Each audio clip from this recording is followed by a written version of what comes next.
Hello, welcome to Darkest Hour Leveling Tips. My name is Thiel, and here is tip number 3, the measuring tool. The measuring tool is used for measuring a distance from A to B in UUs, which is the Unreal Units. And usually I use the measuring tool to measure the distance needed for the radius of an objective. There's other things you can use it for, and you can use it for anything that's needed, but for this example, I'm just going to show you this objective here, and let's say I wanted this objective to only allow the capture in this area here, so not out of the trench network. The one thing about the measuring tool is you can only use it in a 2D viewport, so I cannot use it in this 3D viewport. And so I'm going to go to the top-down view. I'm going to turn off the terrain so you can see a little better.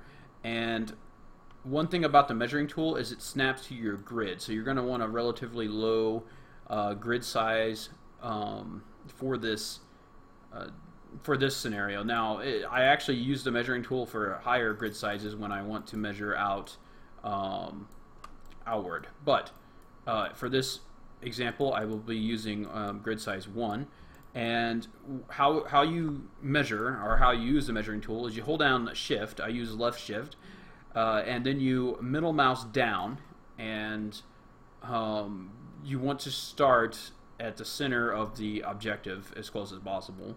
And you just hold Shift, middle mouse down, and then drag away. And so where you middle mouse down is the starting point, and then where you drag is the ending point. And for this example, I'm going to measure to about right here. Looks about to be about 400. UUs is what I would want.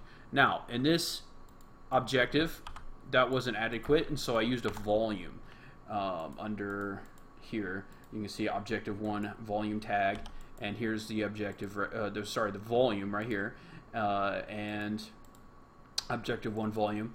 But if I didn't want to use a volume, or were not going to use a volume, I could have got the radius that I wanted to be about 400. 410, somewhere in there, and that's it. That's the measuring tool.